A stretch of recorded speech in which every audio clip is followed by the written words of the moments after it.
So, Topspurs 2, Kai Havertz FC 3. Kenny, we weren't great today. However, No, we see ourselves go 3-0 up, and then we tried our hardest to mess it up.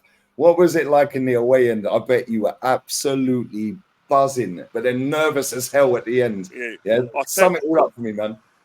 I'll tell you one thing I would say: the atmosphere in the ground was absolutely fantastic. You know, our fans were singing our hearts out.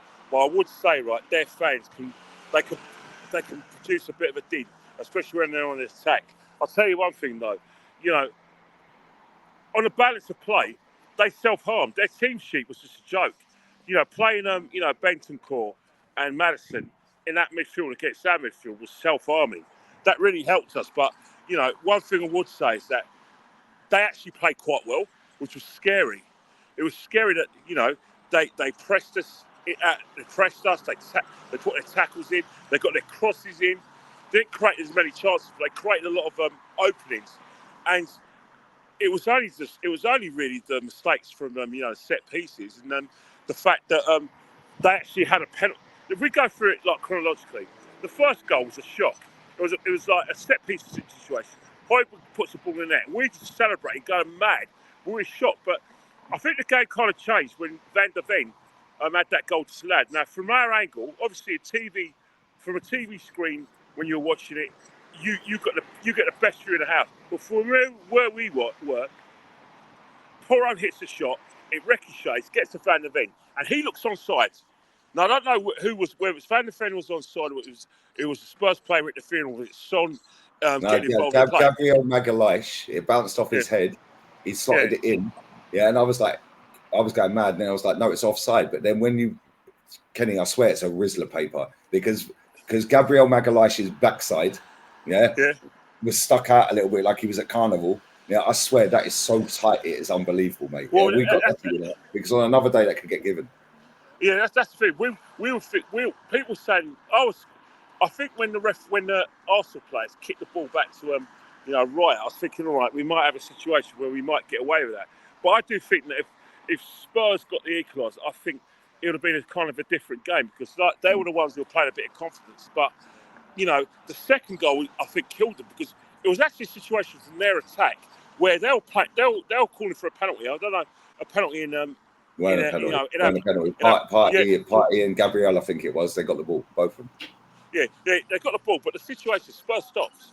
And when Partey gets the ball out of Saka, there's only one winner there. As soon as Saka... No, it was Havertz. It was Havertz. It was Havertz that pinged that ball.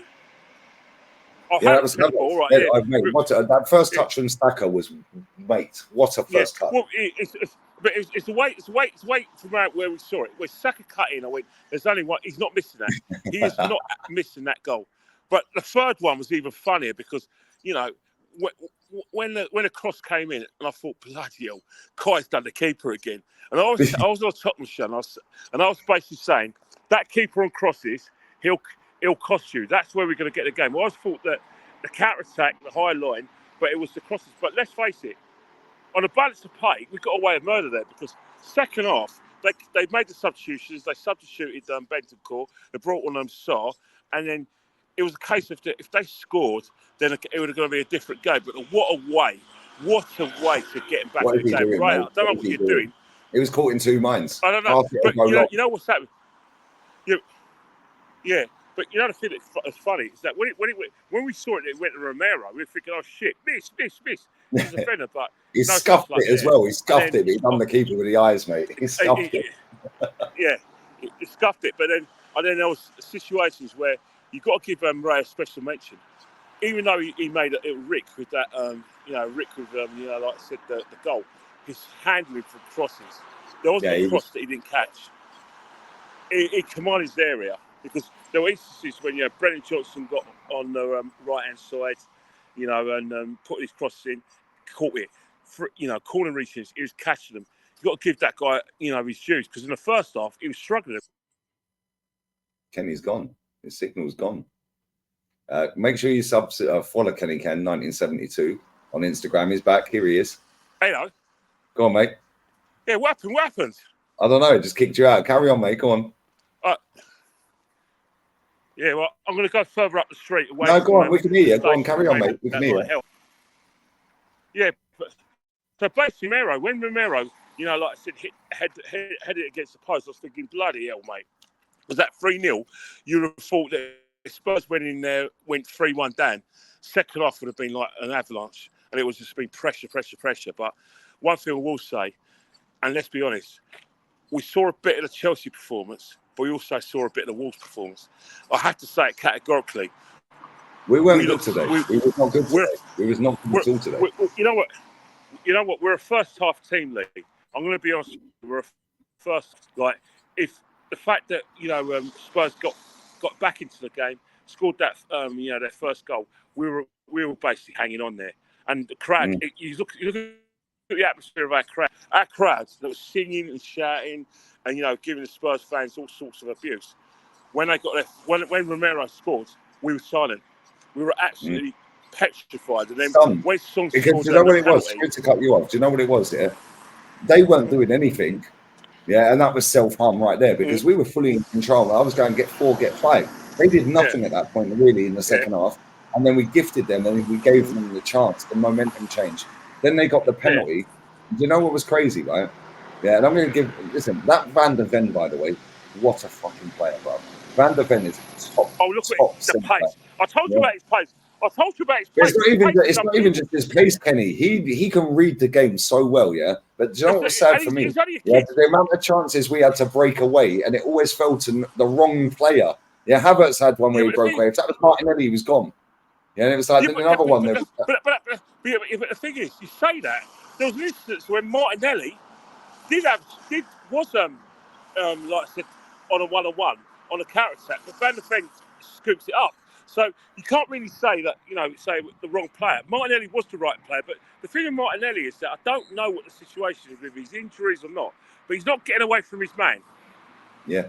He's not getting a shoulder down. That little burst, didn't he? Yeah, you could put it down to fatigue or coming back from injuries and not feeling fully fit, probably in 80 minutes, 8% fit, or the fact is that maybe there are defenders who've got a bit of pace, and once they get a yard, because they've got as much pace as Martinelli, he's not going to be able to get away from them. But it was one of those situations where we all think we're all baying for blood. We say, "Come and get the fourth one, and it's game over." But it's one of the things, right? Is that Spurs are a handy side, despite the fact that we're calling them all sorts of names and talking about the manager and everything. That with that 62,000 crowds, they didn't need much encouragement. So I'll say Ray was a bit of a pork chop in letting them back in the game. But let's be honest, you don't know what's going to happen in Bournemouth. You don't know, if we, get in the first half, it's 0-0, and then mentally and physically, the fatigue of the season that started in August may get to us. So we're not out of the woods yet. We've won, and we've won well because we went in a 3-0 lead. But I could say, what I saw today, I will say that the Chelsea result was a one-off because of the fact that Chelsea were pathetic. The Chelsea that we saw yesterday against at Villa Park wasn't the Chelsea that we saw at the Emirates. So maybe when you look at that performance, you say, "Oh, Arsenal back and they're going to win the league." You have to say, look at the position you're playing and look at the performances that you're going to get in front of you. Now, Bournemouth got nothing to play for, but the thing about Bournemouth, when you got nothing to play for, you don't have pressure. So the pressure's going to be on us. The pressure is on Bournemouth. So they're a dangerous animal because they don't have anything to play for. And then they'll be under pressure. Then when they're under pressure, they can relax a bit. Solanke can relax.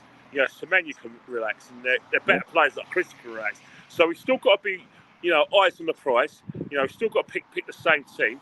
But what we need to do, right, is cut out the sloppiness because we got away with it. We got away with it because we had a 3-goal lead. But some parts of play sloppiness. Now maybe it's overconfidence. It's a bit of both. Overconfidence and fatigue.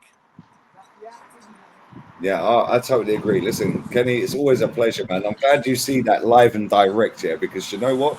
For me, and I want you to get home safely. For me, I cheered that Kai Havertz goal.